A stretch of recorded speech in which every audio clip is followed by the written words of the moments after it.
ఉన్నాము. టీడీపీ అభ్యర్థి పుట్టా సుధాకర్ యాదవ్ గారు మరియు జనసేన ఇన్ఛార్జ్ పండిత్ మల్హోత్రా గారు ఉన్నారు. ప్రచారం ఎలా జరుగుతుందో ఒకసారి వాళ్ళని అడిగి కనుక్కుందాం. సార్ చెప్పండి సార్, ప్రచారం అనేది ఏ విధంగా సాగుతుంది? మీరు అభ్యర్థిగా సెలెక్ట్ అయినందుకు మీరు ఏ విధంగా ఫీల్ అవుతున్నారు? నన్ను మొదటి లిస్టులోనే అభ్యర్థిగా డిసైడ్ చేసేందుకు మా చంద్రబాబు నాయుడు గారికి కృతజ్ఞత తెలియజేసుకుంటున్నా. ఆ రోజు నుంచి మా ప్రజల్లో కార్యకర్తలో ఉత్సాహం ఎక్కువైంది. బాగా ఎప్పుడెప్పుడు ఎలక్షన్ వస్తుంది ఎదురు చూస్తున్నారు. ఆ సందర్భంగా ఈరోజు కాజీపేట మండలంలో కాజీపేట టౌన్లో క్యాన్వాస్ తిరుగుతున్నా. పొద్దున్న 6:30కే స్టార్ట్ చేస్తే మా కార్యకర్త 6 గంటలకు వచ్చి ఉండరు. అంటే వాళ్ళ ఉత్సాహం ఏ రకంగా ఉందో మనం అందరూ అర్థం చేసుకోవాలా. కాబట్టి 6 నుంచి స్టార్ట్ చేస్తాము. ప్రతి ఇంటింటి గడపకు పోతుంటే వాళ్ళ అభిమానము, వాళ్ళలో ఉన్నటువంటి ఉత్సాహము ప్రతి ఒక్కరూ చెప్పిన దశ ఖచ్చితంగా తెలుగుదేశం పార్టీకి ఓటు వేయాలి. ఎందుకు వేయాలని కూడా కొంతమంది అడిగితే ఈ రాష్ట్రం బాగుపడాలంటే తెలుగుదేశం పార్టీ వస్తేనే రాష్ట్రం బాగుపడుతుంది. కాబట్టి ఈ జగన్మోహన్ రెడ్డి వలన ఒకసారి అవకాశం ఇవ్వాలని చెప్పి అవకాశం ఇచ్చినాం. అవకాశం ఇచ్చిందని ఈరోజు నష్టపోయినాం, చాలా నష్టపోయినాము. కాబట్టి జరగబోయే టైంలో రాష్ట్రాన్ని కాపాడవలసింది. ఆ తర్వాత మన యువకులకు ఉద్యోగం రావాలన్నా కూడా చంద్రబాబు నాయుడు రావాలి.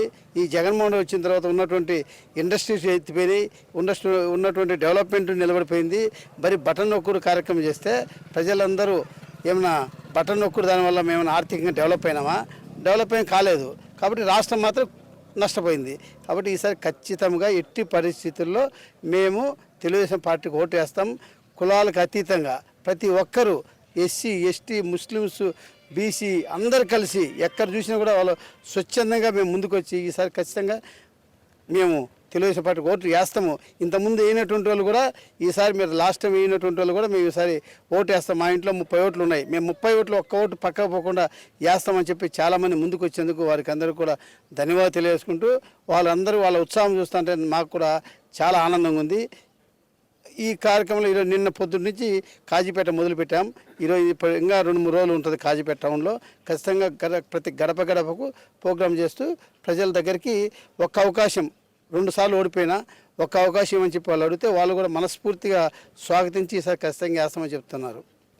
ఈ విధంగా కాజీపేట మండలంలో కుల మతాలతో సంబంధం లేకోకుండా అందరూ కూడా తెలుగుదేశం పార్టీలో జాయిన్ అవుతున్నారు. ఈరోజు జాయిన్ అయినటువంటి ముస్లిం మైనారిటీ సోదరులను ఒకసారి జనసేన, టీడీపీ మరియు బీజేపీ అలయన్స్ గురించి తెలుసుకుందాము.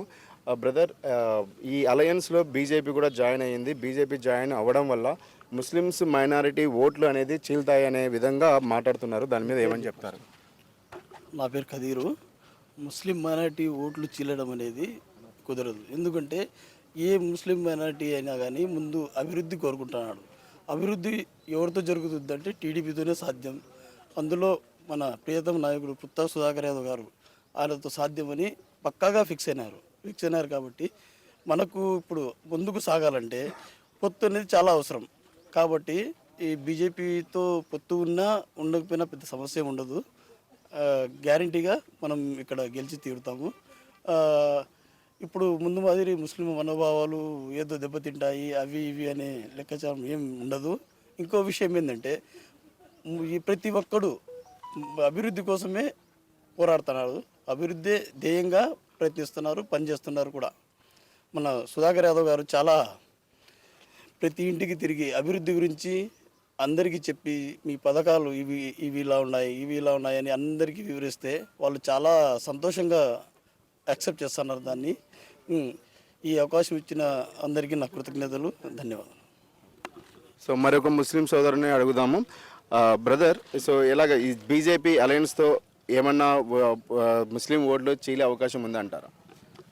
నా పేరు అక్బరు, మైదుగురు 12వ వార్డు ఇన్ఛార్జ్. నేను ప్రతి ఒక్క ఇంటికి పోతాను. చాలామంది అడిగినారు. కొందరు ఏమంటారు అంటే బీజేపీ వాళ్ళు పెట్టుకుంటే మన ముస్లిమ్స్ ఓటు పడతాయా పడవా అంటే ఖచ్చితంగా దానికి సంబంధం లేదు. అలా అంటే జగన్ సార్ కూడా బీజేపీ పోరాడుతా అన్నారు, తలలు వంచుతా అన్నారు, అన్నీ చెప్పిండ్రు. కానీ అతను మాత్రం మళ్ళీ వచ్చి బీజేపీ పెట్టుకున్నారు. ఇప్పుడు మనకు అభివృద్ధి కావాలన్నా బీజేపీ కావాలన్నా కుల మతాలు కావాలన్నా అంటే మనకు కావాల్సిన అభివృద్ధి. మేము యువకులము, ఎవరైనా కానీ చదువుకున్న యువకుడు ఎవరైనా కానీ బీజేపీ కాదు, వైసీపీ కాదు, టీడీపీ కాదు, మనకు అభివృద్ధి చేసే నాయకుడు కావాలి.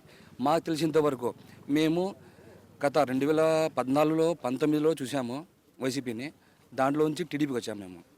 ఎందుకంటే సుధాకర్ యాదవ్ వ్యక్తి మంచి వ్యక్తి, ఎందుకంటే అభివృద్ధి చేయడం కోసం ఏమైనా చేస్తారని. జగన్ సార్కి బటన్ నొక్కడం మాత్రమే తెలుసు. చంద్రబాబు సార్ మాత్రము అభివృద్ధి ఎలా చేయాలి, మనం ఇండస్ట్రీ ఎలా తేవాలి. ఇప్పుడు మనం మరీ ముఖ్యంగా చెప్పాలంటే మనకి ఇక్కడ వచ్చేది చంద్రబాబు సీఎం, మనకు బీజేపీ వాళ్ళు కాదు సీఎం ఉండేది. అది మాత్రం ఖచ్చితంగా తెలుసుకోవాలి. మెయిన్ మన మైనార్టీ ఓట్లు పడవనేది ఉత్తమ మాటలు. వీళ్ళు కావాలని లేనిపోని సృష్టించి మన మైనార్టీ ఓట్లు చీల్చడానికి చూస్తున్నారు. మీరందరూ కలిసికట్టుగా మన సుధాకర్ యాదవ్ సార్ని చూసి మనం ఓట్లు వేస్తున్నాం అంతే. ఇప్పుడు మనము జగన్ సార్ చూడలేము, చంద్రబాబు చూడలేము. మనకు కావాల్సింది ఇక్కడ మన లోకల్, మనం చూడాల్సింది సుధాకర్ యాదవ్ సార్ని. మన మైనార్టీ నాయకులు దయ ఉంచి ఈ అపోహాలు నమ్మకూడదు. దయచేసి ప్రతి మైనార్టీ నాయకుడు ఖచ్చితంగా సుధాకర్ సార్ని గెలిపిస్తేనే మనకు అభివృద్ధి చెందుతుంది, లేకుంటే చాలా ఇబ్బంది పడతాం మనం అందరం. Okay, thank you. సో ముస్లిం మైనార్టీలు ఏమంటున్నారంటే మాకు సెంట్రల్ నుంచి ఫండ్స్ వచ్చినా కూడా మాకు ఎటువంటి సంబంధం లేదు.